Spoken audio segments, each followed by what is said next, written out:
For thousands of years, the Great Pyramids of Egypt stood as silent sentinels guarding secrets we could only guess at. How did ancient builders move 2.5 million stone blocks, each weighing more than 2 elephants, without modern machinery? What hidden chambers might still lie undiscovered beneath the sand? These weren't just idle questions, they were mysteries that haunted historians for centuries, seeming utterly beyond our grasp until science stepped in. That's the power we're about to explore together, the breathtaking moments when cutting-edge research shatters the barriers of time. From long-lost cities revealed by satellite imaging to mummies whispering their stories through DNA, modern tools are giving voices to civilizations gone silent. Every breakthrough feels like opening a time capsule sealed for millennia, where instead of dust we find answers. And what's even more astonishing, many of these revelations come from ordinary places, like a dentist's X-ray machine uncovering hidden text in a 2,000-year-old scroll, or a grocery store laser pointer helping decode invisible ink on medieval parchment. Today, we're diving into 25 of history's most spellbinding puzzles that science finally solved. Picture this: sunken shipwrecks pinpointed by cosmic rays, the real ingredients of legendary potions identified through residue analysis, even the final resting places of mythical rulers confirmed by ground-penetrating radar. Each story is a reminder that our ancestors left behind more than ruins, they left riddles, daring us to listen. So let's follow the trail of clues together, from cracked stone tablets to glowing lab screens, where every discovery feels like shaking hands with the past. The truth has been waiting, and now it's speaking. In 1901, sponge divers off the coast of a tiny Greek island called Antikythera stumbled upon a shipwreck that would rewrite history.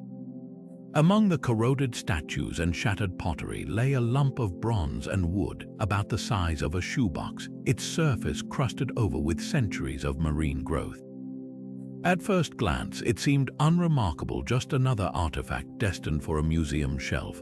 But this unassuming object held a secret so extraordinary, it would take decades of painstaking research to unravel. When scientists finally peered inside using advanced X-ray imaging, they found something no one expected: dozens of interlocking bronze gears, precisely cut and arranged in ways that mirrored the movements of the cosmos. This wasn't just an ancient tool, it was a masterpiece of engineering, capable of predicting solar eclipses, tracking the cycles of the Olympic Games, and even modeling the irregular orbit of the moon. For over 2,000 years, the Antikythera Mechanism had silently defied everything we thought we knew about ancient technology. Earlier theories speculated it might be a simple navigational device or an ornate clock. But the truth was far more revolutionary. The gears were so finely calibrated that reconstructing their function required three-dimensional modeling and input from astronomers, historians, and engineers. What emerged was a device so advanced, nothing like it would appear again until the mechanical clocks of the 14th century. The implications are staggering. This wasn't just a lucky invention. It was proof of a thriving scientific tradition in ancient Greece, one that combined mathematics, metallurgy, and astronomy in ways we're only beginning to comprehend. Imagine the workshops where such devices were crafted, the scholars who dreamed them into existence. The Antikythera Mechanism forces us to rethink the boundaries of ancient innovation, revealing a world where the line between myth and science was far thinner than we ever imagined. Deep in the vaults of Yale University's Voynich Library lies a book that has defied understanding for more than 600 years. The Voynich Manuscript, named after the Polish book dealer who acquired it in 1912, is a confounding puzzle bound in faded vellum. Its pages are filled with looping, alien script no linguist has ever deciphered, accompanied by bizarre illustrations of plants that don't seem to exist and astrological diagrams swirling with naked women bathing in emerald green pools. For generations, scholars, cryptographers, and even wartime codebreakers have pored over its pages, their efforts crumbling into frustration. Was it an elaborate hoax? A lost language, or something far more practical hiding in plain sight? The breakthrough came when science turned its modern tools toward this medieval enigma. Carbon dating performed in 2009 revealed the vellum pages were created between 1404, confirming the manuscript's age beyond doubt. But the real revelation emerged from an unlikely ally: artificial intelligence. Researchers fed the manuscript's peculiar symbols into machine learning algorithms designed to detect patterns in human language. The AI didn't crack the code, but it made a startling observation. The text structure closely resembled known medicinal or botanical treatises from the same era. Certain word repetitions matched how herbal remedies were catalogued, suggesting the book might be a practical guide disguised to protect precious knowledge. Yet the mystery deepens. Some linguists argue the manuscript's letter frequencies defy any natural language, pointing to an elaborate cipher. Others propose it's a constructed language, a personal shorthand for something deeply private. The plants, some recognizable, others fantastical, hint at a world where botany and mythology blurred. Could this have been a doctor's notebook encrypted to safeguard trade secrets, or a wealthy noble's eccentric hobby blending science and imagination? What makes the Voynich Manuscript so captivating isn't just the unanswered questions, it's the way modern technology keeps pulling us closer to the truth. Every analysis, from spectral imaging revealing erased passages to algorithms mapping word clusters, peels back another layer. This isn't just a book, it's a conversation across centuries where each failed decipherment teaches us something new about how knowledge was guarded, shared, or lost. And perhaps that's the real secret hidden in its pages, a reminder that even in our age of satellites and supercomputers, the past still holds wonders that can humble us. High above the arid plains of southern Peru, the desert floor tells a story written not in words but in massive, enigmatic shapes. The Nazca Lines stretch across nearly 200 square miles, a sprawling canvas where ancient artists carved intricate designs so vast they can only be fully appreciated from the sky. For centuries, these geoglyphs baffled researchers. How could a civilization without flight create such precise, colossal artwork? And why modern science is finally piecing together the puzzle, using tools the Nazca people could never have imagined. Satellite imagery and drone surveys have revolutionized our understanding of these ancient masterpieces. What once took archaeologists weeks of painstaking ground surveys now takes minutes, as high-resolution cameras capture every curve and angle from above. In 2019, drones equipped with artificial intelligence discovered more than 50 previously unknown geoglyphs hidden in the terrain, some etched so faintly they'd escaped human eyes for millennia. These weren't just more straight lines or geometric shapes. Among the new finds were haunting figures: a sprawling orca, a sinuous serpent, even a humanoid with an oversized head, arms outstretched as if reaching for the heavens. But the real revelation came when scientists turned their attention to the soil itself.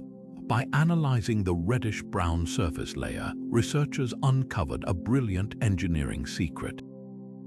The Nazca didn't just scrape away the dark desert pebbles to expose lighter soil beneath, they reinforced their designs. Microscopic studies revealed traces of organic material mixed into the exposed earth, likely from fermented maize or squash. This natural glue helped stabilize the lines, preventing erosion from the relentless wind. Even more astonishing, the soil's magnetic properties showed evidence of ancient water channels beneath many figures, suggesting the geoglyphs may have doubled as ritual pathways to sacred springs during droughts. Theories about their purpose span the spectrum from practical to profound. Some argue the lines formed an astronomical calendar, with certain shapes aligning perfectly with solstice sunrises or constellations like the Pleiades. Others propose they were pilgrimage routes walked by shamans in trance-like states. Recent excavations uncovered ceramic offerings and wooden posts along key formations, hinting at ceremonies where the very act of walking the lines may have summoned rain or fertility. What's undeniable is the Nazca's extraordinary coordination. Without satellites or blueprints, they scaled up small-scale models into designs spanning half a mile, using simple ropes and stakes to maintain perfect proportions. The line's endurance, still visible after 2,000 years, speaks to a harmony between human intention and natural materials. Every new discovery peels back another layer, revealing not just how these ancient artists worked, but how they saw their place in the cosmos. The Nazca Lines aren't just markings on a desert, they're a bridge between earth and sky where science and spirit intertwine. For centuries, the Shroud of Turin has captivated believers and skeptics alike, a fragile linen cloth bearing the ghostly imprint of a crucified man, his wounds eerily matching biblical accounts of Jesus' suffering. Held in the Cathedral of St. John the Baptist in Turin, Italy, this mysterious relic has been venerated by millions as the actual burial shroud of Christ. But science has spent decades probing its origins, leading to one of history's most heated archaeological debates. The controversy reached a fever pitch in 1988 when radiocarbon dating tests were performed on a small sample of the shroud's fabric. 3 independent laboratories in Oxford, Zurich, and Tucson analyzed the material, each arriving at the same startling conclusion. The linen fibers dated between 1260 and 1390.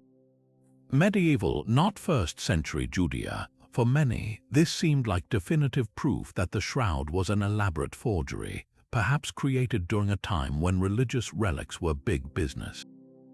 Yet the story didn't end there. Critics of the carbon dating pointed to potential flaws in the testing process.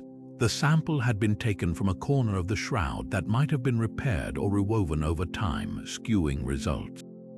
Some researchers noted that exposure to fire, the shroud survived a chapel blaze in 1532, could have altered the carbon signature. Even more intriguing, microscopic analysis of the fibers revealed traces of ancient cotton mixed with the linen, a textile combination common in the Middle East but rare in medieval Europe.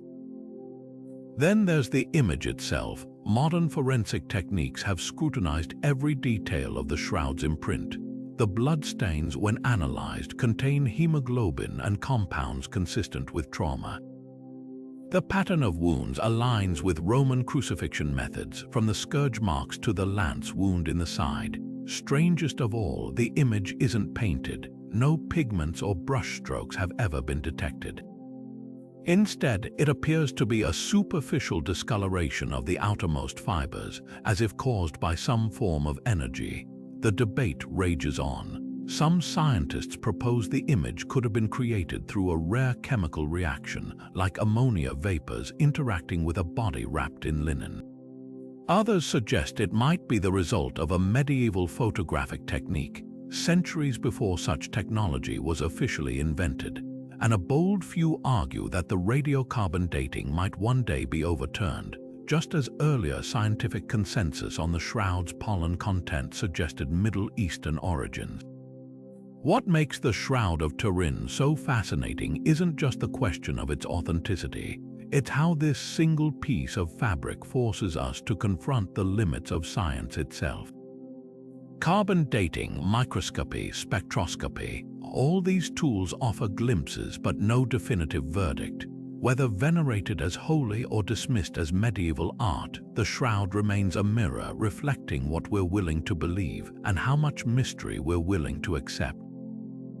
In the spring of 1974, farmers digging a well near Xi'an, China, struck something far more extraordinary than water, a life-sized clay soldier, his face frozen in quiet determination, remnants of pigment still clinging to his armor. This accidental discovery unearthed one of archaeology's most breathtaking finds, the Terracotta Army, a silent legion of 8,000 warriors buried with China's first emperor to guard him in the afterlife. But what stunned researchers wasn't just the scale of the statues, it was their original appearance. These warriors weren't the uniform gray we see today. They were once a riot of color, adorned with vibrant purples, greens, and reds that vanished almost instantly upon exposure to air. Modern science has peeled back the layers of this ancient artistry, revealing secrets about how these pigments were crafted and why they proved so fragile. Analysis of the remaining paint flecks uncovered a sophisticated palette: synthetic purple made from barium copper silicate, a pigment not seen again until the 19th century, rich cinnabar reds derived from mercury, and delicate pinks from crushed malachite. But the real breakthrough came when researchers identified the binder holding these pigments together: egg whites mixed with animal glue, a formula that adhered beautifully to the clay but reacted catastrophically to changes in humidity. As soon as the warriors saw daylight, the moisture in their paint layers evaporated, causing the binder to shrink and flake off within seconds. This discovery sent shockwaves through the conservation world.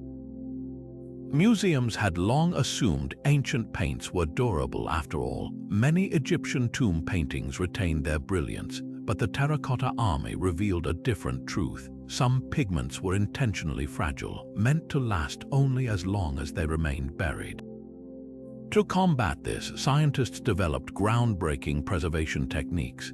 Excavations now pause the moment a painted surface is detected, with statues immediately sprayed with a polyethylene glycol solution to stabilize the pigments. Hydration chambers and controlled drying environments mimic the tomb's original conditions, slowing the deterioration process enough for detailed documentation. The implications stretch far beyond Zion. Conservation labs worldwide now apply these lessons to other vulnerable artifacts, from medieval frescoes to Mayan murals. The Terracotta Army's fleeting colors taught us that preservation isn't just about stopping time, it's about understanding how materials were meant to exist. Those vanished pigments speak to a paradox. Sometimes the most breathtaking artistry was never meant for our eyes. It was a private dialogue between the living and the dead, where beauty was as ephemeral as the empire it celebrated. What remains is a poignant reminder of how much we've lost and how much we've saved. Advanced spectral imaging can now reconstruct the warriors' original hues, projecting them onto the statues in immersive displays. Visitors today don't just see an army of gray, they witness bursts of emerald, lapis, and gold, fleeting echoes of a world that believed even in death color mattered. The Terracotta Army's true legacy isn't just in the clay, it's in the way science resurrected the intentions of artists who worked in the dark, never imagining their work would someday stand in the light. Hidden for 2 millennia in desert caves near the Dead Sea, a trove of ancient manuscripts waited, fragile, fractured, and freighted with secrets. The Dead Sea Scrolls, discovered between 1947 and 1956, contain some of the oldest known biblical texts, offering a direct window into Jewish life and thought centuries before the birth of Christ. For decades, scholars assumed these 900 parchment fragments originated from a single source, perhaps scribes at the nearby settlement of Qumran. But science has shattered that assumption, revealing a far more complex story written not just in ink, but in the very DNA of the scrolls themselves. Genetic analysis has revolutionized our understanding of these priceless documents. Researchers extracted minuscule traces of animal DNA from the parchment, most made from sheep or goat skin, and made a startling discovery. The genetic profiles didn't match. Some scrolls shared DNA markers indicating they came from herds grazing in the Judean desert, while others pointed to distant regions, even as far as modern-day Jordan or Syria. This proved the scrolls weren't the work of an isolated sect, as once theorized, but a collected library gathered from diverse communities across the ancient Near East. The implications are profound. These texts represent a tapestry of beliefs and traditions, challenging the idea of a monolithic religious narrative. Meanwhile, another breakthrough was unfolding in the realm of light. Multispectral imaging, a technique that captures wavelengths beyond human vision, has resurrected words thought lost forever. many scrolls were so damaged, blackened by age, or ravaged by insects that their text seemed irretrievable. But when scientists photographed the fragments under specific light frequencies, hidden letters leaped into view. In one remarkable case, ultraviolet light revealed an entirely unknown psalm tucked into the margins of a well-studied scroll. Other imaging exposed corrections made by ancient scribes, their erased mistakes still faintly visible, offering glimpses into the meticulous process of textual transmission. The most electrifying revelations come from newly deciphered passages that reshape historical understanding. One scroll fragment, previously dismissed as blank, was found to contain a cryptic reference to a teacher of righteousness, a figure possibly linked to early Jewish mysticism. Another revealed alternate versions of biblical commandments, suggesting that even sacred texts evolved over time. These discoveries don't just fill gaps, they rewrite trajectories, showing how fluid religious ideas were before codification. What emerges is a portrait of ancient scholarship far more dynamic than we imagined. The Dead Sea Scrolls weren't static relics but living documents, debated, edited, and shared across generations. Science has turned them into a conversation between scribes and scientists, past and present. Every DNA strand, every spectral image whispers the same truth: history is never just one story. It's a chorus of voices waiting for the right tools to listen. When hikers stumbled upon a frozen corpse in the Italian Alps in 1991, they had no idea they'd just found the oldest fully preserved human ever discovered. Ötzi the Iceman, as he came to be known, had lain encased in glacial ice for 5,300 years until climate change began melting his icy tomb. What makes Ötzi so extraordinary isn't just his remarkable preservation, but the intimate details science has uncovered about his final days, right down to his last meal. Advanced DNA sequencing of his stomach contents revealed a surprisingly hearty final feast: fatty wild ibex meat, nutritious einkorn wheat, and traces of bracken fern, which researchers suspect might have been medicinal. The ibex meat showed signs of being lightly cooked, possibly dried to preserve it during travel. But what truly stunned scientists was the remarkable preservation of his stomach lining itself. Most mummies' digestive organs shrink to nothing over centuries, yet Ötzi's retained enough tissue for detailed analysis. This allowed researchers to identify not just what he ate, but how his body processed it. The high-fat content suggests he was preparing for strenuous activity in the high-altitude cold, fueling up like a modern athlete before a marathon. Even more telling were the microscopic pollen grains clinging to his clothing and digestive tract. These tiny time capsules revealed Ötzi died in late spring or early summer, based on the specific mix of alpine flower pollens present. Some grains came from plants that only bloom at certain elevations, allowing scientists to reconstruct his final journey, a winding path from warmer valleys up into the treacherous high passes where he met his end. The pollen told another grim story too. Traces of hop hornbeam, a tree that grows at lower altitudes, suggest he descended and then reascended shortly before death, perhaps fleeing conflict. Forensic analysis of his weapons and belongings paints a vivid portrait of Copper Age survival. His copper axe, revolutionary technology for the time, showed signs of recent sharpening. A wounded thumb and fresh arrow injury hint at violence in his final hours.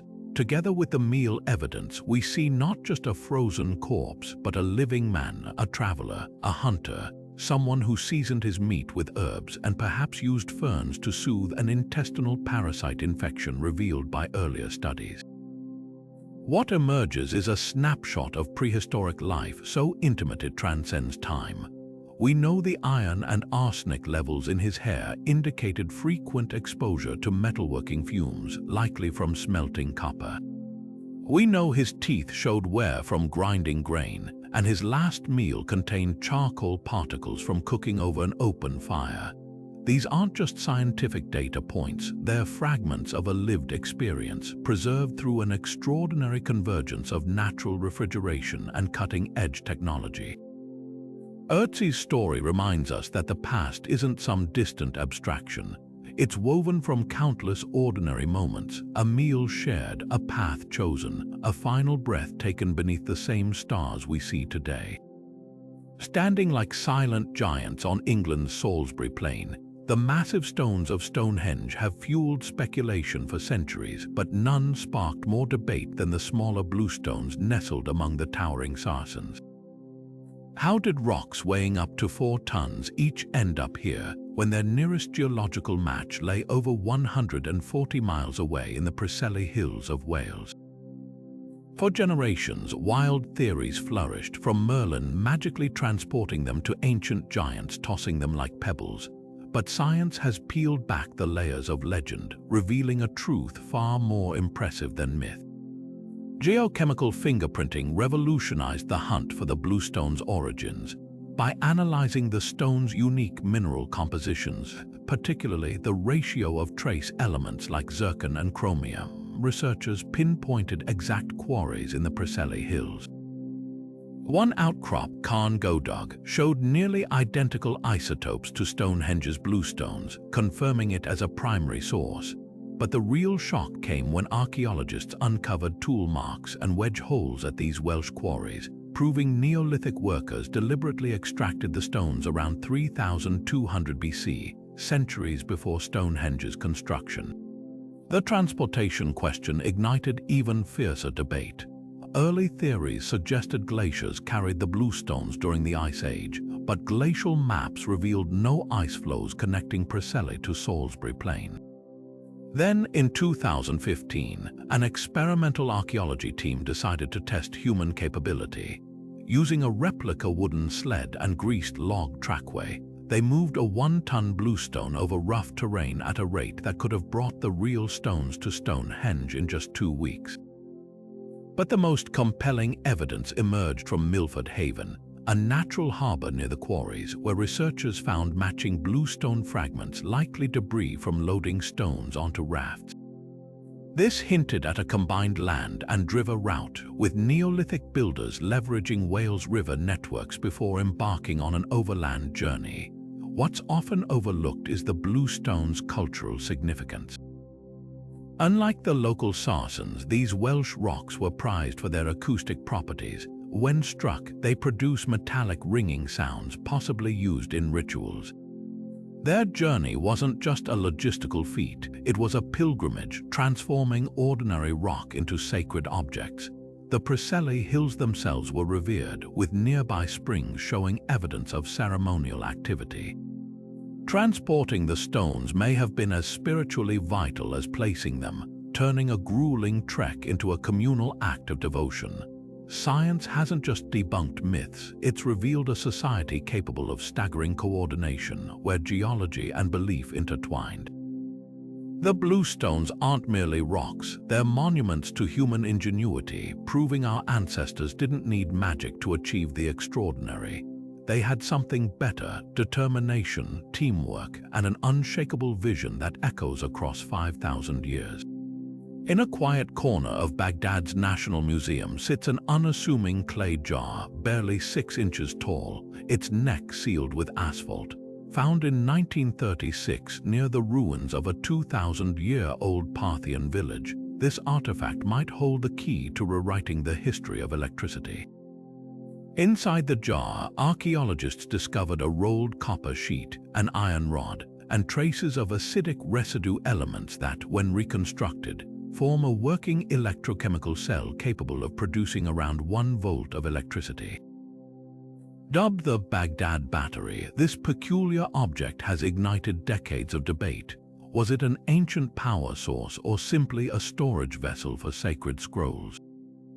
Replicas built using the same materials, a copper cylinder, an iron rod, and an electrolyte like vinegar or grape juice, have consistently generated measurable voltage. German archaeologist Wilhelm Koenig, who first studied the battery in the 1940s, demonstrated that a series of these cells could electroplate gold onto silver, a technique known to Mesopotamian artisans. Recent experiments by teams like those at Amati showed that 10 interconnected Baghdad batteries could produce enough current to gild small objects, suggesting practical applications in jewelry making or religious ornamentation. The acidic residue found in some jars, possibly from fermented fruit, lends further weight to this theory, yet skepticism persists. Critics argue that if these were true batteries, we'd find more evidence, wires, connectors, or clear examples of electroplated artifacts from the period. No such artifacts have been conclusively linked. Some scholars propose alternative uses. The jars might have held medicinal herbs with the metal components acting as preservatives, or served as ritual objects for storing sacred liquids. The asphalt seal, while effective for preventing leaks in a battery, could also have been used to store perishable goods. The mystery deepens when considering ancient texts. Descriptions of shining gold applied to statues in obscure Babylonian rituals could hint at electroplating, but without direct references to the jars, the connection remains speculative. Even more tantalizing are accounts from Roman naturalist Pliny the Elder, who wrote about pain relief using electric eels, proof that ancient cultures understood bioelectricity. Could the Baghdad Battery represent a lost thread in this broader tapestry of experimentation? What makes the Baghdad Battery so compelling isn't just the question of its function, but what it reveals about ancient innovation. Whether as a tool, a ritual object, or something in between, it challenges our assumptions about technological progress. The fact that we can hold a 2,000-year-old jar and debate its purpose, testing hypotheses with modern tools while acknowledging gaps in our knowledge, is a testament to science's power to bridge eras. Some mysteries resist tidy answers, and that's where the real discovery begins. The towering stone faces of Easter Island have long been shrouded in mystery. How did a society without wheels or large animals move these colossal statues, some weighing over 80 tons, across miles of rugged terrain? For generations, theories ranged from the plausible to the outlandish, with some even suggesting extraterrestrial intervention. But modern science, armed with physics and archaeology, has uncovered a solution so elegant it seems almost too simple. The Rapa Nui people didn't drag the moe, they made them walk. In 2012, a team of researchers and local volunteers put this theory to the test. Using a precise replica moe carved from concrete, they demonstrated how carefully coordinated rope teams could rock the statue back and forth in a controlled, walking motion. By tilting the statue slightly forward and shifting its weight from side to side with synchronized pulls, the team guided the moe across rough ground at a pace of about 100 yards per hour, fast enough to transport even the largest statues within weeks. High-speed cameras captured the physics at play. The statue's curved base and forward-leaning design acted as a natural pivot, reducing friction and allowing momentum to do most of the work. Archaeological evidence supports this method. Scattered along ancient transport paths, researchers found broken moe with distinctive damage patterns, cracks, and fractures consistent with controlled tipping rather than dragging. Soil analysis revealed compressed layers of crushed volcanic rock, suggesting repeated foot traffic where teams would have positioned themselves to maneuver the ropes. Even oral traditions held clues. Rapa Nui elders had long spoken of the statues moving with the help of many hands, a phrase modern researchers now interpret as a coded description of the walking technique. What's often overlooked is the sheer brilliance of this low-tech solution. Unlike ramps or log rollers, which require vast amounts of timber, a resource scarce on Easter Island, the walking method needed only strong hemp ropes and coordinated labor. Simulations show that just 18 people could move a 10-ton moe, while larger statues might require teams of 60 or more working in shifts. The real genius lies in the Rapa Nui's deep understanding of balance and leverage, turning an engineering challenge into a communal dance between human and stone. Dismissing wilder theories isn't just about setting the record straight, it's a tribute to the ingenuity of the island's people. The Moai weren't just statues, they were expressions of identity, each representing a lineage's ancestors.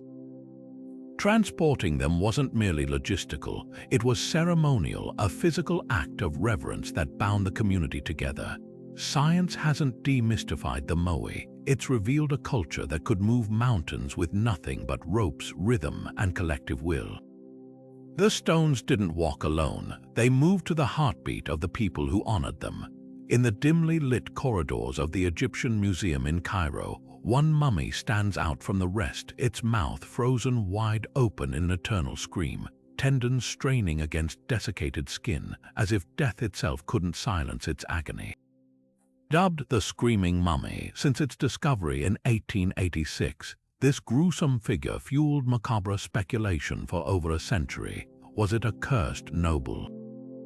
A victim of unspeakable torture, the truth, uncovered through cutting-edge forensic science, is far more chilling and steeped in royal betrayal. Advanced CT scans performed in 2012 peeled back the layers of linen and time, revealing the mummy's identity. Prince Pentawa, son of Pharaoh Ramesses III, entangled in one of history's earliest recorded murder plots. Ancient court documents from the Turin Papyrus describe how Pentawa conspired with his mother to assassinate the pharaoh in a harem coup gone wrong. When the plot failed, the prince was allegedly forced to take his own life by poisoning, a punishment reserved for royals to avoid the disgrace of public execution. But the scans told a subtler story. The positioning of his limbs, the lack of defensive wounds, and residues in his stomach pointed not to poison, but to suffocation, possibly by strangulation with a linen cloth. This silent method would explain the absence of trauma while still aligning with ancient accounts of his demise. Then there's that haunting expression. Early theories suggested the mummy's scream was evidence of torture or a botched mummification. But forensic pathologists noticed something peculiar. The muscles responsible for the grimace were ligatured, deliberately tied during burial to maintain the open-mouthed posture. This wasn't an accident, it was ritual. In Egyptian funerary beliefs, a soul unable to utter the correct spells in the afterlife would be doomed to eternal silence. For a condemned prince like Pentawa, denied proper rites as punishment, mortuary priests may have arranged his face in a scream to symbolize his voice being stolen by the gods. The horror wasn't inflicted in life, it was a curse crafted for death. The most poignant clue came from the mummy's wrapping, or lack thereof. Unlike the lavish bindings of honored royals, Pentawa was buried in ritually impure goat skin, a damning indictment of his disgrace. Even in death, the ancients ensured his punishment continued. Modern science didn't just solve a mystery, it exposed the weight of divine judgment bearing down on a fallen prince. His scream echoes not with pain, but with the unbearable silence of a name nearly erased from history. For centuries, the Hanging Gardens of Babylon have been celebrated as one of the ancient world's most dazzling wonders, tiered terraces bursting with exotic flora, towering over the desert like a mirage made real. But here's the twist. What if these legendary gardens weren't in Babylon at all? Recent breakthroughs in satellite imaging and textual analysis are turning this long-held belief on its head, pointing to a surprising new location: the Assyrian capital of Nineveh, 300 miles to the north. Satellite surveys of modern-day Iraq have uncovered something extraordinary beneath the ruins of Nineveh.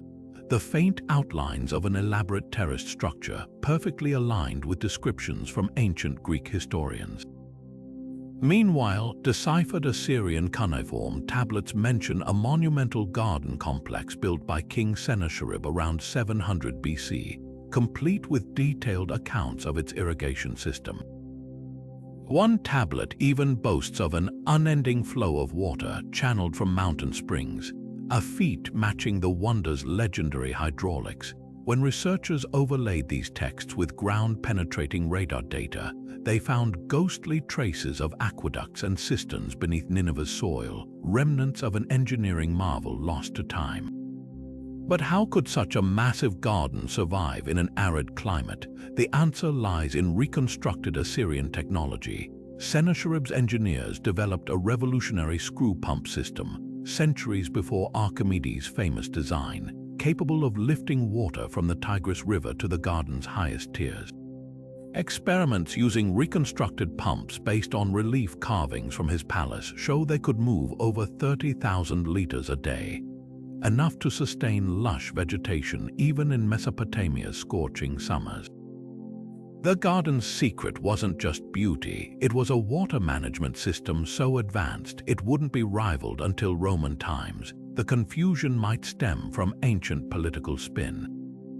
After Babylon revolted against Assyrian rule, Sennacherib razed the city, only for later Babylonian kings to reclaim their legacy by relocating the gardens in cultural memory. Greek historians like Strabo, writing centuries later, likely compounded the error. What's remarkable isn't just the discovery of a misplaced wonder, it's how science untangled 2,000 years of myth, revealing an empire's determination to reshape history itself. The gardens may have hung in Nineveh, but their shadow stretched far beyond, a testament to humanity's endless fascination with bending nature to our will. Deep within the Temple of Hathor at Dendera, an enigmatic carving has sparked debates that bridge ancient myths and modern misconceptions. A stone relief shows a peculiar scene, a giant lotus stalk, its petals unfurling to cradle a serpentine form, while a kneeling figure holds what appears to be a fragile, elongated object. To some, this resembled a light bulb, a fantastical interpretation suggesting advanced Egyptian technology. But science and Egyptology have peeled back the layers of this symbolism, revealing a far more profound narrative rooted in cosmic beliefs.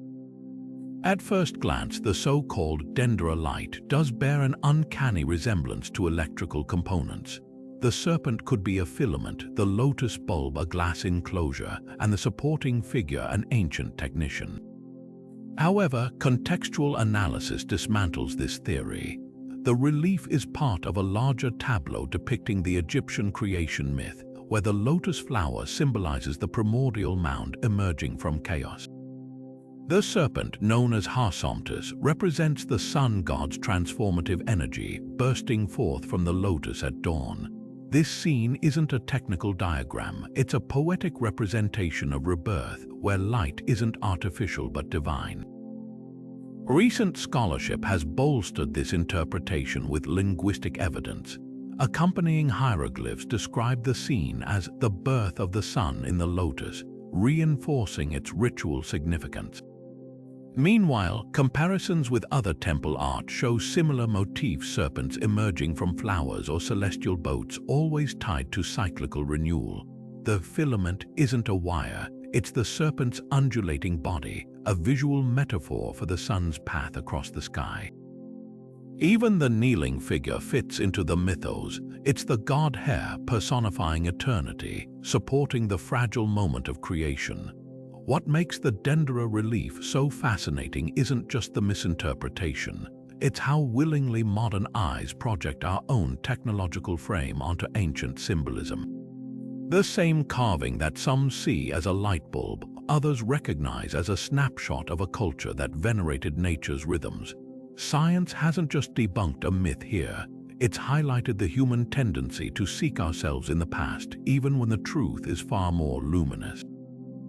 The real wonder isn't hypothetical electricity, it's how a civilization carved their understanding of cosmic order into stone, leaving us to decode not their tools but their dreams. The quiet shores of Roanoke Island hold one of America's oldest mysteries. An entire colony vanished without a trace, leaving behind only the cryptic word Croatoan carved into a tree. For centuries, historians speculated about the fate of the 115 men, women, and children abandoned there in 1587. Did they perish, were they taken by force, or did they merge with local tribes, disappearing into the landscape they'd come to conquer? Modern science is finally piecing together the puzzle, using tools the colonists themselves could never have imagined. DNA analysis has revealed startling connections between the lost settlers and present-day Native American communities. In 2015, researchers from the Lost Colony Research Group compared genetic markers from descendants of local tribes, particularly the Lumbee and Croatan peoples, with English lineages from the colonists' homeland. The results showed unexpected overlaps. Mitochondrial DNA passed through maternal lines revealed distinct British ancestry woven into indigenous families, clustering most strongly in communities near the original settlement site. One Lumbee family's oral history even spoke of a grandfather with eyes like the winter sky, a possible reference to a blue-eyed English ancestor assimilated generations earlier. These genetic threads suggest at least some survivors integrated with the Croatoan tribe, whose name was etched on that fateful tree, but integration wasn't necessarily peaceful. Forensic analysis of excavated artifacts tells a grimmer story. Metal fragments found near Roanoke Bear tool marks consistent with Algonquian weapons, not English craftsmanship. A rusted rapier hilt showed signs of being hastily repurposed into a farming tool, evidence of settlers abandoning European warfare for survival. Most chillingly, soil tests at the settlement site revealed traces of lead and mercury, contaminants from European medicines and cosmetics.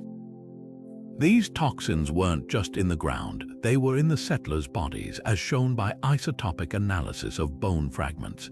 Starvation, poisoning, or conflict could have forced desperate negotiations with neighboring tribes. The environment itself may have been the colony's silent executioner. Dendrochronology, the study of tree rings, paints a stark picture of the lost colony drought, a catastrophic dry spell between 1587 and 1589. Ancient bald cypress trees from Virginia's Blackwater River show stunted growth rings during those years, indicating rainfall levels nearly 40% below normal. For settlers reliant on crops and freshwater wells, this would have been devastating. Meanwhile, isotopic analysis of oyster shells from midden heaps confirms the drought extended to brackish estuaries, disrupting the shellfish that were a dietary staple for both colonists and Native Americans. Competition over dwindling resources could explain why no English bodies were found. In a land stripped bare by drought, burial rites might have been abandoned or remained scattered by predators. The truth likely lies somewhere between these threads. Some colonists may have been absorbed by the Croatoan, while others succumbed to starvation or conflict.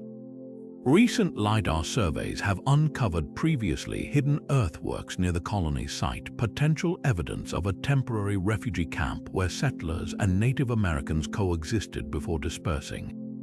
A brass signet ring bearing the crest of English explorer Master John White was found in a 16th century indigenous village 50 miles inland, suggesting trade or movement between groups. Science hasn't just solved a disappearance, it's revealed a complex interplay of resilience, tragedy, and cultural entanglement. Roanoke's legacy isn't a ghost story, it's a testament to how drastically survival can rewrite human destinies. Among the vivid murals and painted pottery of the ancient Maya, one color stands defiant against time, a striking turquoise blue so durable it still blazes as brightly today as it did over 1,000 years ago. This is Maya blue, a pigment so chemically stable it laughs at acids, solvents, and even modern bleaching agents. For decades, scientists puzzled over its secret. How could a civilization without synthetic chemistry create a color that outlasts the pyramids themselves? The answer lies in an unexpected alchemy of nature and ritual, where science and spirituality became indistinguishable. High-tech analysis finally cracked the code. Using X-ray diffraction and electron microscopy, researchers discovered that Maya blue isn't just a paint, it's a molecular marriage.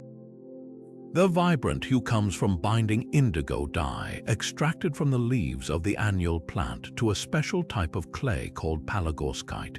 But here's the genius: the Maya didn't simply mix these ingredients.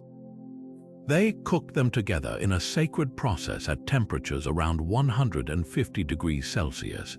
allowing the indigo molecules to weave themselves into the clay's crystalline structure. This fusion creates a pigment where the color isn't just painted on the surface, it's locked within the very architecture of the clay, making it virtually impervious to fading. Modern attempts to replicate the process failed until scientists realized one crucial detail: the reaction requires a precise amount of moisture, likely from the steam of ritual offerings during its preparation. And those offerings weren't incidental. Maya blue wasn't just a color, it was a bridge to the gods. Archaeologists found the pigment most frequently at sacred sites, particularly in the sinks of natural limestone wells called cenotes, where sacrificial objects were cast into the waters. Chemical traces reveal a chilling connection. Human blood proteins often appear mixed into the pigment, especially in ceremonial contexts. This suggests the Maya may have blended the dye with blood during rituals, turning it into a literal life force captured in color. Murals at Calakmul show rulers adorned in Maya blue before sacred bloodletting ceremonies, their vibrant garments symbolizing both divine favor and the price paid to maintain it. The pigment's endurance takes on haunting significance when you consider where it's found. In the dank depths of the sacred cenote at Chichen Itzá, divers recovered Maya blue-coated artifacts alongside the bones of sacrificial victims.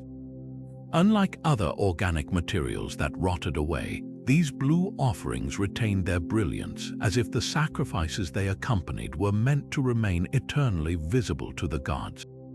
Even more poignant are the rare instances where the pigment appears in domestic settings. Fragments of blue-painted bowls buried beneath household floors, possibly carrying prayers for protection into the afterlife. What modern science reveals is more than a technical achievement, it's a worldview. The Maya didn't separate art from science or ritual from innovation. Their recipe for Maya blue survives in no manual because it wasn't just a formula. It was a sacrament passed down through generations of priest artisans who understood that true permanence required both chemistry and consecration. Today, as conservators struggle to preserve our own cultural heritage against pollution and time, this ancient pigment quietly teaches a lesson. Some colors aren't just seen, they're meant to endure. For decades, the Vinland map hung in the halls of Yale University as a revolutionary artifact, a faded parchment showing the coast of North America, supposedly drawn by Norse explorers long before Columbus. Its discovery in 1957 sent shockwaves through the historical community, offering tantalizing proof that Viking voyages had reached the New World centuries earlier than thought. But beneath the map's fragile surface lay a deception so clever, it took cutting-edge science to unravel. The first cracks in the map's authenticity appeared when conservators noticed something odd about its ink. Under ultraviolet light, the yellowed lines glowed an unnatural green, a telltale sign of modern pigments. Then came the bombshell. In 2018, advanced spectroscopy revealed microscopic traces of titanium dioxide, a compound not used in inks until the 1920s. The distribution was damning. The titanium wasn't just present. It matched the exact formulation of 20th century commercial pigments, impossible for a medieval scribe to have access to. Even the map's supposed wormholes, once hailed as evidence of age, were exposed as artificially created, with holes punched deliberately to mimic insect damage. Yet the debate refuses to die. Some defenders argue the titanium could be contamination, pointing to rare medieval cases where titanium appeared naturally in iron gall ink. But chemists counter that the concentration and crystalline structure of the Vinland map's titanium are unmistakably industrial. Others cling to the parchment itself, carbon dated to the 1400s, ignoring that forgers often use antique materials to enhance credibility. One persistent theory suggests a 20th century Jesuit scholar created the map as a patriotic hoax, weaving real Norse sagas about Vinland with modern cartographic knowledge to craft a perfect historical missing link. What makes the Vinland map so fascinating isn't just the forgery, but why it fooled so many for so long. At its core, the map played into our deepest desires, to rewrite history, to champion underdog explorers over Columbus, to believe that truth can be pulled from the shadows. Science may have stripped away its veneer, but the map endures as a cautionary tale. In a world where artifacts shape national identities and rewrite school textbooks, the line between discovery and deceit can be as thin as a parchment's edge. The Vinland map reminds us that sometimes the most compelling lies are the ones we want to believe. Standing in eerie rows along France's windswept Breton coast, the Karnak stones have puzzled visitors for millennia, nearly 3,000 weathered monoliths stretching over 4 kilometers in near-perfect alignment. For generations, scholars assumed these megaliths served as a colossal astronomical calendar, their positions tracking solstices or lunar cycles. But recent breakthroughs in geophysical surveying reveal a far more practical purpose, hidden beneath the very ground they stand on. Ground-penetrating radar has uncovered a startling pattern. The Karnak alignments follow fault lines where tectonic plates grind beneath the Earth's surface. Detailed subsurface maps show the stones clustered along fissures linked to ancient seismic activity. Some rows even trace the exact boundaries of dormant faults, invisible to the naked eye but starkly clear to modern sensors. This discovery flips traditional theories on their head. Instead of gazing skyward, the builders may have been marking zones where the Earth itself was unstable, a Neolithic early warning system carved in stone. The evidence lies in the stone's peculiar placements. Unlike purely astronomical sites like Stonehenge, Karnak's menhirs often stand at irregular intervals, clustering densely in some areas while spreading thinly in others. These gaps align perfectly with areas of fractured bedrock, where earthquakes would have caused the most damage. Archaeologists have even found that the tallest stones, some towering 20 feet high, often mark the intersections of multiple fault lines, spots most prone to violent tremors. Imagine a farmer 6,000 years ago feeling the ground shudder beneath their feet, then raising a monolith where the Earth had split as a warning to future generations. Yet the astronomical theory isn't entirely wrong. Some alignments do correspond to celestial events, particularly the midsummer sunrise. This duality suggests a sophisticated understanding of both sky and earth. The builders likely saw seismic zones as spiritually charged places where terrestrial and cosmic forces converged. Contemporary excavations near the site support this idea. Offerings of pottery and carved amulets have been found wedged into fissures as if to appease the restless ground. What emerges is a culture attuned to nature's rhythms in ways we're only beginning to grasp. The Karnak stones aren't just monuments, they're a dialogue between ancient people and their environment, where survival depended on reading subtle signs. Today, as our satellites map fault lines with laser precision, these silent sentinels remind us that some warnings are timeless, written not in data but in stone. Buried beneath the shifting sands of China's Taklamakan Desert, the Tarim mummies lay frozen in time. Their flaxen hair, felted wool garments, and chiseled European features clashing starkly with the landscape around them. Discovered in the early 20th century, these remarkably preserved bodies seem to defy history, their very existence suggesting a lost chapter of ancient migration no one had anticipated. For decades, archaeologists debated their origins. Were they wandering traders, the remnants of some forgotten colony? The answer, hidden in their very bones, would rewrite our understanding of the Silk Road's earliest travelers. Genetic analysis has shattered old assumptions. When scientists extracted DNA from the mummies, some dating back nearly 4,000 years, they uncovered a genetic profile unlike anything seen in East Asia.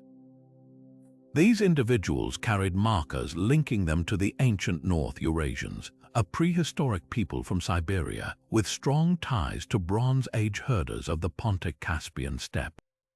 This wasn't a case of casual contact. The Tarim Basin was home to thriving communities of Western-derived people centuries before the Silk Road officially connected East and West. The implications are staggering. Long before Marco Polo or the Han Dynasty's caravans, people from the edges of Europe were settling deep in what is now China, blending technologies and traditions across unimaginable distances. Their artifacts tell an equally compelling story. Wrapped in finely woven wool twill and intricately patterned felt, the mummies' clothing rivals textiles found in contemporary Europe. One striking example is the Chechen man, a 3,000-year-old corpse clad in a crimson tunic and leggings, his boots lined with fur, a style far more reminiscent of the Caucasus than Central Asia. Tools buried with them, including curved wooden saddles and expertly crafted wheels, hint at a nomadic pastoralist lifestyle, yet their burial practices placing bodies in upside-down boats covered with cattle hides echo customs from the Black Sea region. These weren't just visitors, they were settlers who brought their world with them. The real revelation lies in how they adapted. Despite their foreign origins, the Tarim people weren't isolated. Chemical analysis of their teeth shows a diet rich in millet, a staple crop indigenous to East Asia, proving they traded with or learned from local farming communities. Their mummies have been found with jade from the Himalayas and turquoise from Persia, suggesting they were key nodes in a proto-Silk Road network, bridging cultures millennia before history officially took notice. What fascinates most is how this discovery appends the narrative of East-West contact. We imagine the Silk Road as a formalized trade route, but the Tarim mummies prove that human connections were far older, messier, and more organic. Their DNA, their tools, their very clothing whisper a truth we're only beginning to grasp. The world was always more connected than we thought. And sometimes the most profound histories are written not in scrolls or monuments, but in the threads of a woolen cloak preserved by desert winds for 4,000 years, waiting to tell its story. High in the Andes, the fortress of Sacsayhuaman stands as a testament to Inca engineering, its zigzagging walls built from stones so perfectly fitted that not even a razor blade can slip between them.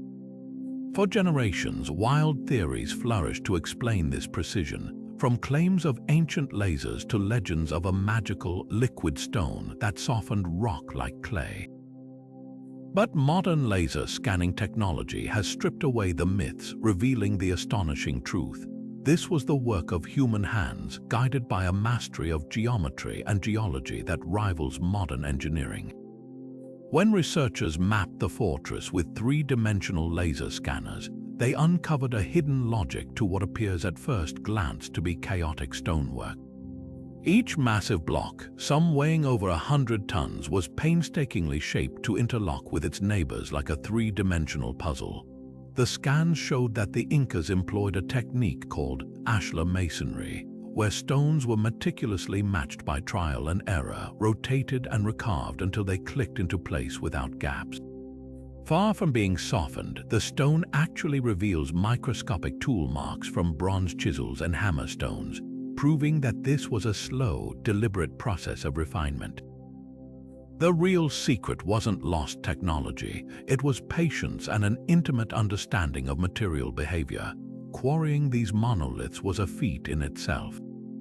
Experiments using replica tools demonstrated how workers exploited natural fissures in the rock, driving wooden wedges into cracks and soaking them with water to expand and split the stone along clean lines. But the true challenge was transportation. At the Cuzco quarry, just a mile from the site, archaeologists found grooves worn into bedrock, evidence of a relay system where hundreds of laborers used ropes to pivot stones onto log rollers. A reconstructed test in 2018 showed that a team of 60 could move a 20-ton block at nearly 100 yards per hour, leveraging inclines and controlled friction to guide them.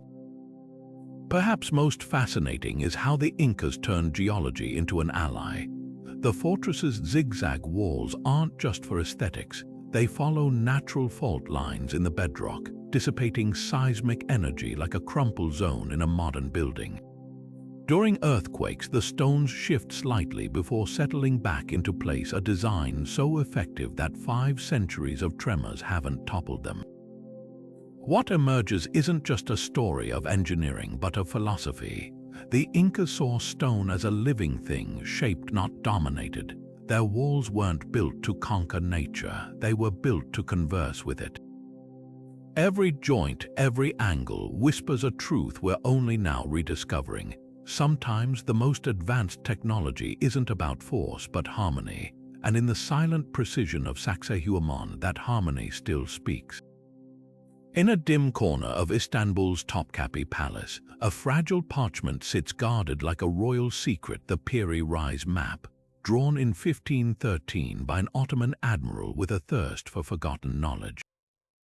At first glance, it's just another antique chart, its edges frayed with age, the ink faded to a ghostly brown. But look closer and something impossible emerges. The coastline of Antarctica, drawn with eerie precision centuries before the frozen continent was officially discovered.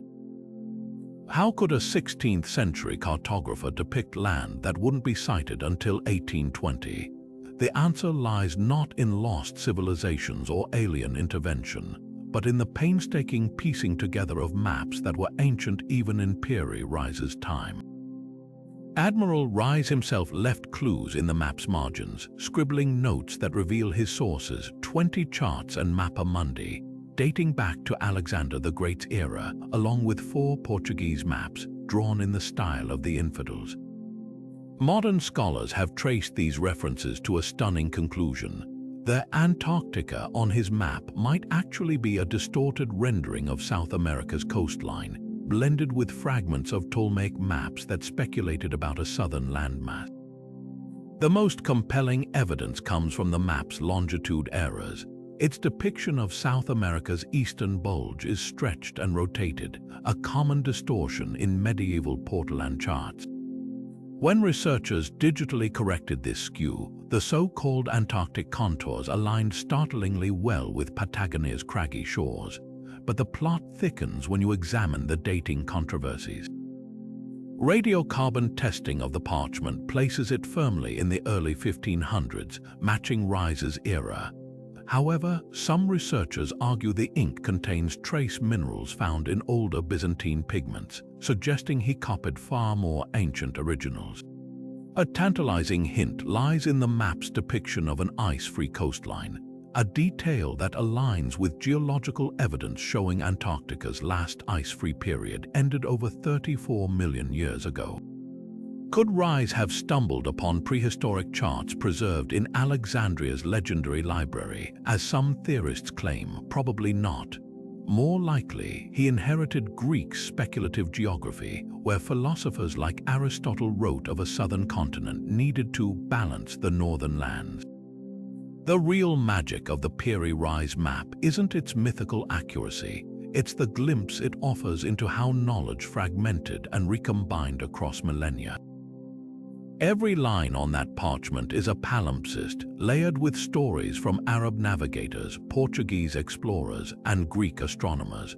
Science hasn't debunked its mystery, it's revealed a deeper truth. Sometimes the most astonishing secrets aren't hidden in single artifacts, but in the invisible threads connecting them across time. The map isn't a relic of advanced ancient tech, it's a testament to human curiosity's power to stitch together half-remembered truths into something new and occasionally, uncannily prescient. Peat bogs hold more than water, they cradle time itself. Scattered across northern Europe, from Ireland to Denmark, lie the eerily preserved remains of the bog bodies, Iron Age men and women whose faces we can still recognize 2,000 years after their deaths. Unlike Egyptian mummies, these weren't carefully embalmed for the afterlife. Nature did the work, turning acidic, oxygen-starved bog water into a perfect preservative.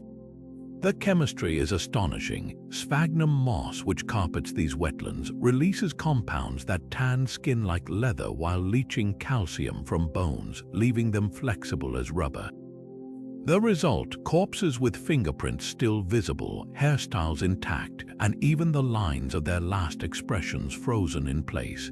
Forensic science has peeled back the layers of their final moments, revealing deaths as brutal as they were ritualistic.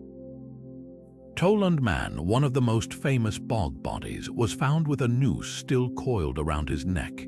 Yet his face bears an unsettling serenity. CT scans showed his neck wasn't broken. He died slowly from strangulation, possibly a sacrifice to gods of fertility or harvest. Another, Grobel Man, had his throat slit so deeply the cut marks on his vertebrae are still visible. His hands show no defensive wounds, suggesting he went willingly or was restrained. The sheer violence hints at ceremonies where life was currency, paid to unseen forces in exchange for abundance or protection. Then there's the matter of their last meals, preserved with stomach-churning clarity. Residue analysis from Toland Man's gut revealed a gruel of barley, flaxseed, and wild grasses, eaten 12 to 24 hours before death. More hauntingly, traces of mistletoe pollen were found in Lindo Man's stomach, a plant sacred to druids and often linked to rituals. These weren't starvation meals, they were carefully prepared, possibly ceremonial feasts before the end. Isotopic studies of their hair and nails tell an even fuller story.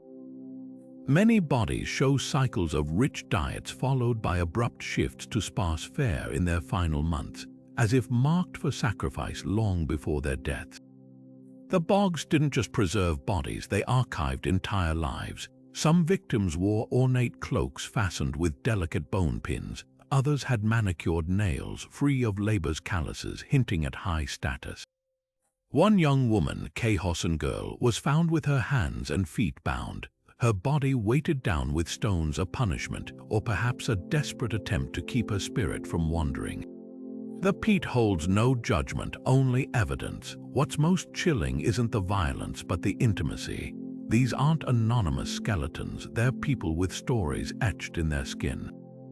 The precise slice of a blade, the half-digested porridge in their bellies, the way their hair was braided, each detail pulls us closer to understanding a world where the boundary between life and death wasn't a line, but a threshold to be crossed with purpose. Science hasn't just uncovered how they died, it's given us fleeting glimpses of how they lived and what their communities believed was worth killing and dying for. Hidden beneath the rolling hills of China's Zhejiang province, the Longyu Caves are a labyrinth of staggering scale, 36 hand-carved chambers spanning over 30,000 square meters, their walls chiseled with such precision that tool marks form perfect parallel grooves. When villagers first drained one of these waterlogged caverns in 1992, they stumbled into a space so vast it could swallow a cathedral, yet so meticulously engineered that every surface bears the unmistakable signature of human hands. But here's what truly defies belief. Laser scans now reveal these caves required the removal of nearly 1 million cubic meters of stone. To put that in perspective, it's like excavating the Great Pyramid of Giza twice. The sheer logistics of this endeavor boggle the mind. Archaeologists estimate that even with 1,000 workers laboring around the clock, carving the Longyu Caves would have taken 6 years of non-stop work. Yet there's no evidence of the rubble, no spoil heaps, no discarded tools, not even a single historical record mentioning their construction. The rock, a fragile siltstone, would have demanded extraordinary care. One misstruck chisel could collapse an entire wall. How did ancient engineers tackle this without modern surveying equipment? The answer lies in the walls themselves. Three-dimensional laser mapping shows how the cave's builders used a grid system, carving narrow pilot tunnels, first to test the stone's stability before expanding outward. The ceilings arch at near-perfect 60-degree angles, a shape that distributes weight so effectively some chambers remain standing after millennia. But the real enigma isn't how they were built, it's why. Skeptics once argued the caves were natural formations, perhaps enlarged by water erosion. Yet spectral analysis of the walls debunked that theory. The The tool marks curve in deliberate, rhythmic patterns, following the same direction across hundreds of meters, something no natural process could replicate. Some chambers feature pillars placed at exact intervals, not for structural support but possibly for ritual purposes. Others have staircases leading to dead ends or pools positioned to catch slivers of sunlight at certain times of day. The most haunting detail, acoustics. Certain rooms amplify whispers into eerie echoes, while others swallow sound entirely, an effect modern engineers confirm was intentional, achieved by angling walls to manipulate sound waves. Theories about the cave's purpose range from practical to fantastical. Were they ancient quarries? Unlikely, given the effort expended to decorate walls with uniform carvings. A royal tomb complex. No bodies or grave goods have been found. The most compelling clue comes from Han Dynasty texts mentioning underground palaces built by the lost Minu kingdom, possibly as shelters during wartime. But with no inscriptions or artifacts to confirm this, the Longyu caves remain a silent monument to a vanished people's ambition. What lingers most isn't just the mystery, but the artistry. In an age without blueprints or bulldozers, these unknown craftsmen transformed stone into something transcendent. Their work speaks not through words, but through the hypnotic rhythm of chisel strokes still visible under laser light, a message carved not just in rock but in time itself. Among the Dead Sea Scrolls, one artifact stands apart, not for its religious texts or ancient poetry, but for what it promises: unimaginable riches. The copper scroll, discovered in 1952 near Qumran, isn't made of fragile parchment but thin sheets of metal, its Hebrew letters painstakingly hammered into the surface. Unlike the other scrolls, which speak of spiritual treasures, this one reads like a pirate's map, listing 64 locations where staggering hoards of gold and silver were supposedly buried, tons of it hidden beneath Judean hills and valleys. The descriptions are tantalizingly specific yet maddeningly cryptic.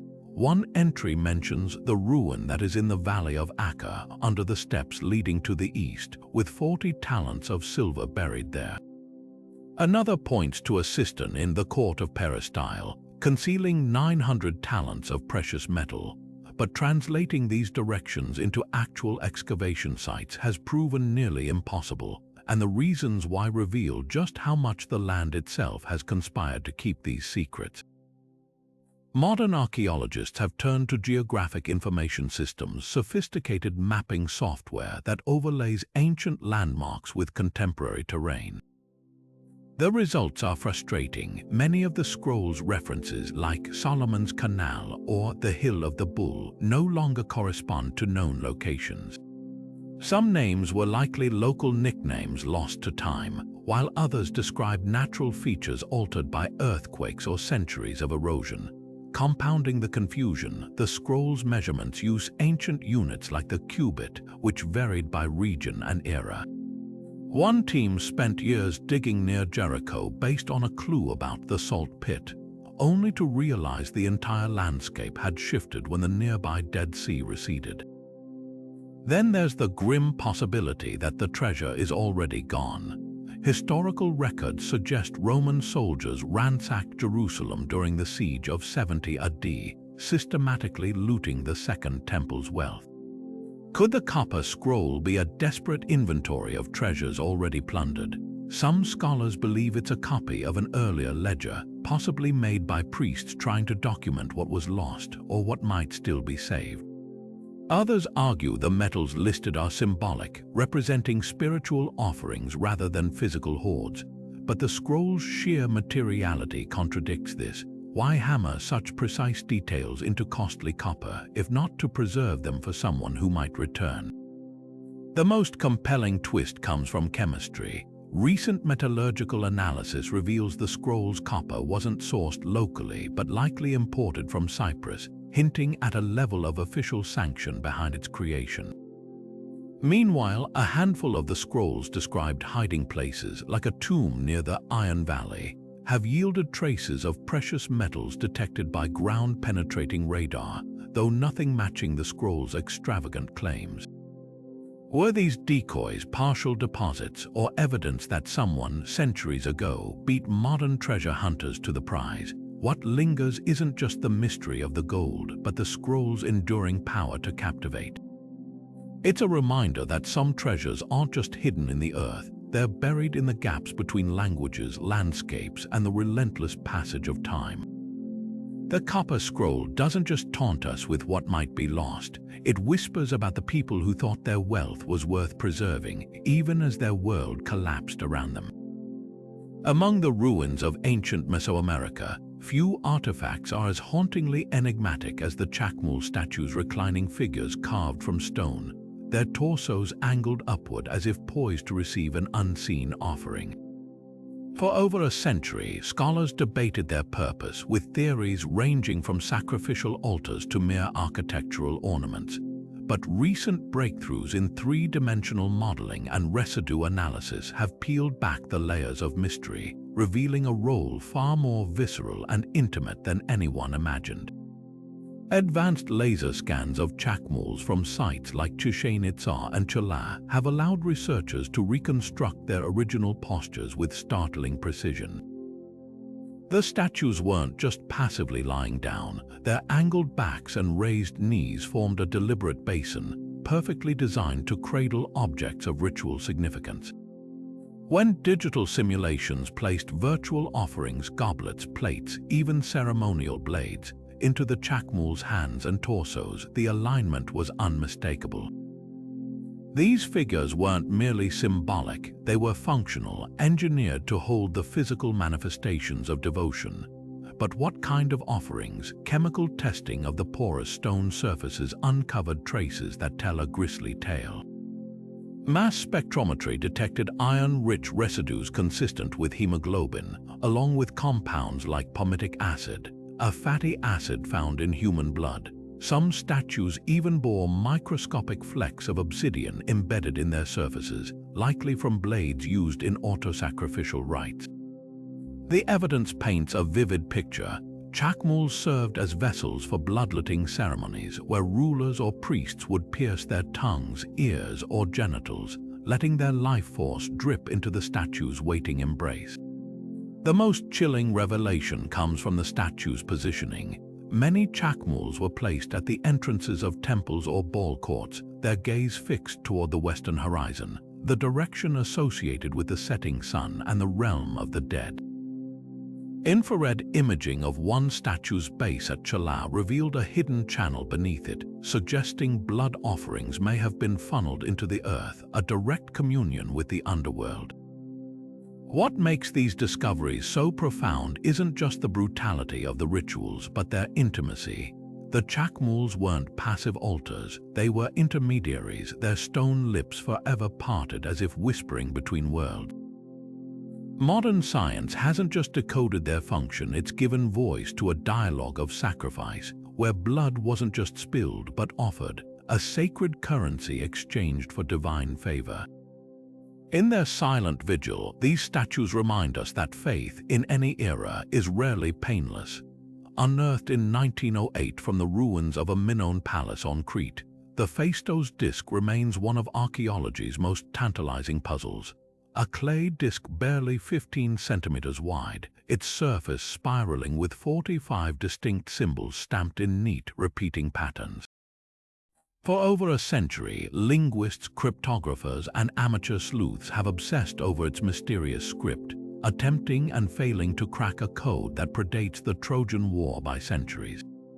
But where human minds have hit walls, artificial intelligence is now offering a glimmer of hope, applying computational power to a riddle carved in clay 3,600 years ago.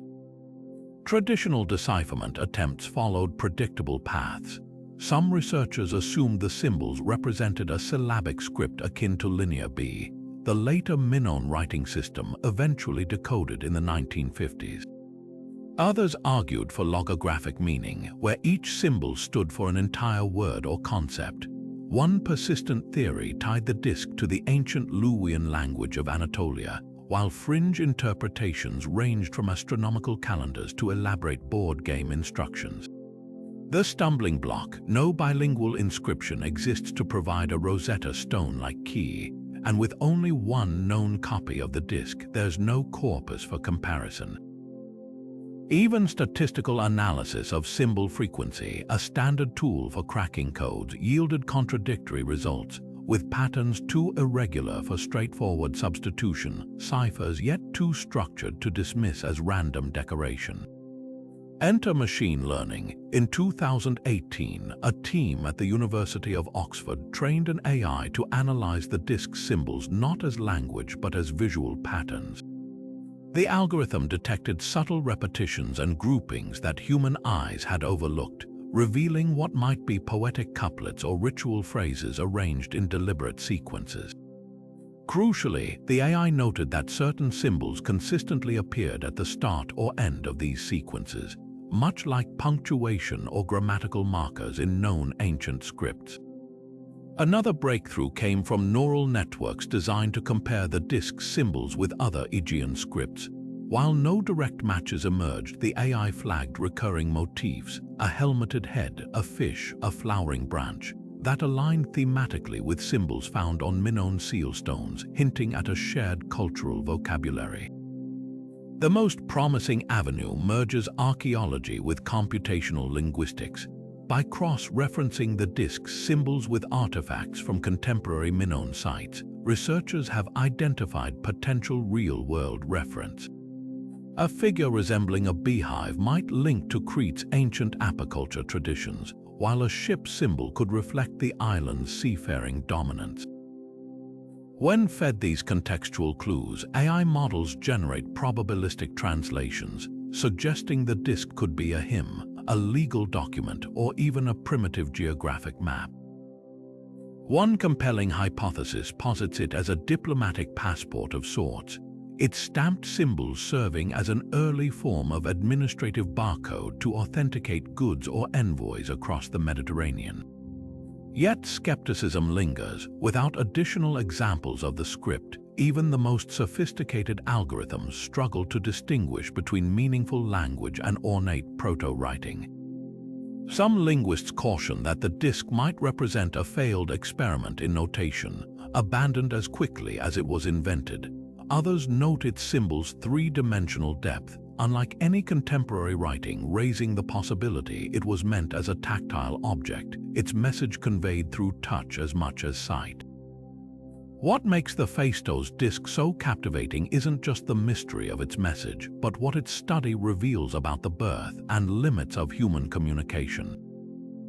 Each failed decipherment teaches us something new about how symbols gain meaning, how cultures encode knowledge, and how elusive truth becomes when separated by millennia. The disk endures as a testament to both the ingenuity of ancient minds and the humility required of modern ones. As AI joins the quest, we're reminded that some scripts aren't just waiting to be read, they're waiting to be understood. From the Antikythera Mechanism's celestial gears to the Terracotta Army's vanishing pigments, these 25 breakthroughs reveal something profound. Science doesn't just solve ancient mysteries, it transforms them into new conversations. What began as questions scribbled in dust have become dialogues spanning disciplines, where archaeologists team up with chemists, geneticists, and even astrophysicists to interrogate the past. The Baghdad Battery isn't just about whether it generated electricity. It's a lesson in how innovation leaves ambiguous traces. The Nazca Lines aren't merely markings, they're a testament to how cultures encoded meaning into landscapes. And Ötzi, his last meal, his blood, his very DNA whisper that history isn't a series of events but a tapestry of lived moments, yet every answer unravels fresh riddles. Decoding the Copper Scroll's treasure map only makes us wonder who hid such wealth and why it was never reclaimed. Confirming the Hanging Garden's true location in Nineveh raises bigger questions about how empires rewrite their own legends. Even the Screaming Mummy's tragic identity opens debates about justice and ritual in the ancient world. This is the beautiful paradox of discovery. The more we learn, the more the past reminds us how much remains veiled. So what's next? Perhaps AI will finally crack the Voynich Manuscript's uncanny script. New excavations might uncover the libraries of the Maya, their bark paper books waiting in untouched tombs. Or imagine a drone scanning the Amazon, revealing cities swallowed by vines, proof of civilizations we never knew existed. The tools are evolving faster than ever. Quantum computing could simulate lost languages, while isotope analysis might trace forgotten trade routes atom by atom. If this journey has shown anything, it's that history isn't static. It's a living thing, reshaped with every technological leap and every curious mind daring to ask, what if we're wrong? The next revelation could be hiding in plain sight: a faded mural, a child's toy buried in mud, or data patterns invisible until the right algorithm shines a light. The past isn't finished speaking, and if you're as captivated as we are by these conversations across time, stay tuned, because the greatest discoveries aren't behind us. They're waiting.